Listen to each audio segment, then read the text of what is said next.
Thank you.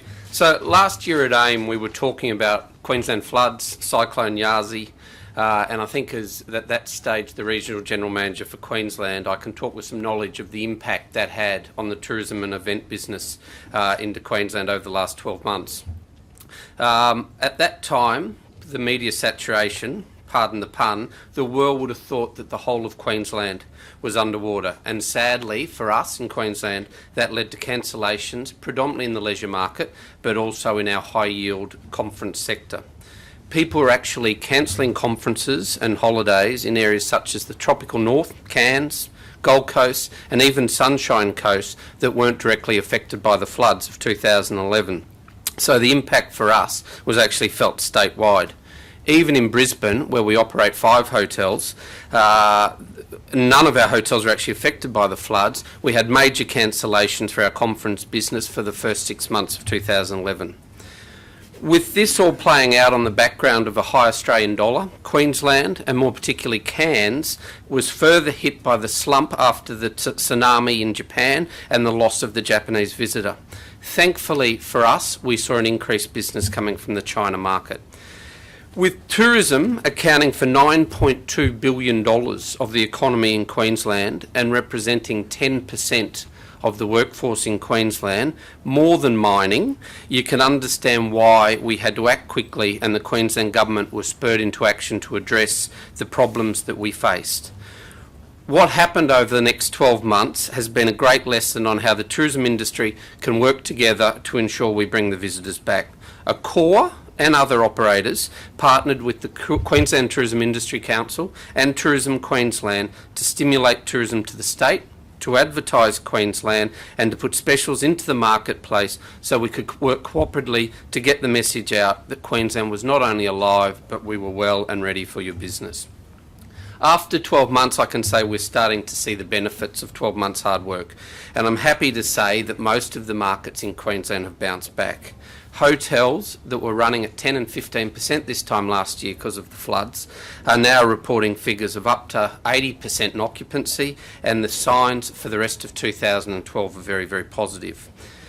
The past 12 months, though, we need to look at opportunity, has given us, the operators, times to refocus our business plans, reinvigorate the offer we give to our clients and to refurbish our products. Accor have definitely taken that lead and over the 2011 have renovated Novotel Brisbane and Pullman Reef Casino Cairns to ensure that our guests, when they do return in full to the north, have something to come for.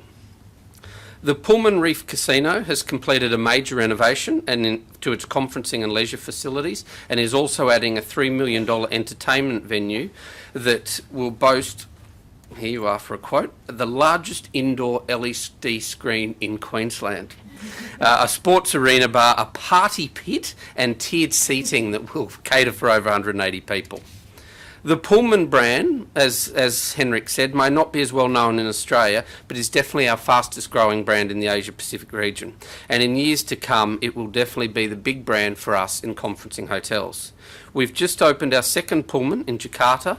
We'll launch 6 Pullmans this year in China, and we have a new property in Thailand, India, and here in Australia. So it is definitely a brand to watch.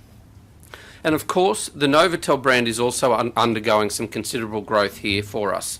And we've got some fantastic renovation programs. Novotel Brisbane has just completed its $12 million refurbishment program. A renovation is planned for the Novotel Sydney on Darling Harbour at the end of this year. And we've also opened Novotel Auckland Airport, which for those who have seen it would agree that it's probably one of the best Novotels we have in the Asia Pacific region. The new Novotel room has a real showcase for innovation. In fact, when you talk about innovation, we've been at the forefront of innovation with this brand for the past 40 years. So much so that when Microsoft were looking to partner to create a hotel room of the future, they chose Novotel. Last year in Paris, we launched the Microsoft Room 3120 in Novotel Montparnasse and included the latest high-tech gizmos that I can barely name, let alone explain. But it meant guests can control their environment through different interfaces using body gestures, voice recognition. It might sound a little matrix, but guest feedback from people who have stayed in that room have been remarkably positive and given us the indication of what type of features to put into the next generation of our Novotel rooms. The room of the future will be a space that guests can personalise by electronically enhancing their own environment.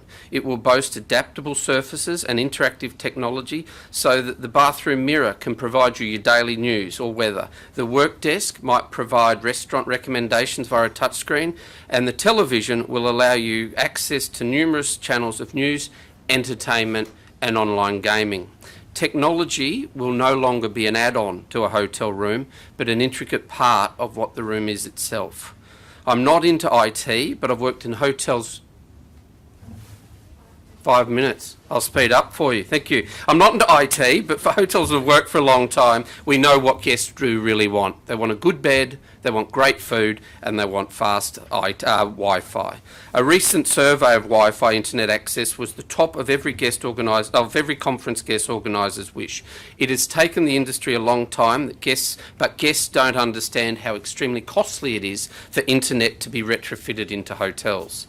But Novotel is taking this issue very seriously. Novotel Sydney Olympic Park has just installed a new fibre optic technology which allows 100 megabytes compared to an average hotel which we deliver 4. Our IT tell us that event organisers have access to excellent video conferencing, high-speed wireless internet and lots of other features. At Accor, we're currently upgrading IT and Wi-Fi across all our hotels. I'll quickly speed on as I think I've got 4 minutes and 20 seconds left. But and Ray's got to speak. Sorry, Ray. My new role at Accor is General Manager of Franchise. So that gives me a segue introducing Ray Stone. Please come forward. Ray, as you mentioned before, is the Executive General Manager of Sales and Marketing of Rock Resort, which has just been taken off as our biggest franchising signing in 2011, and we're excited about working with such a professional team and a wonderful product in the years to come.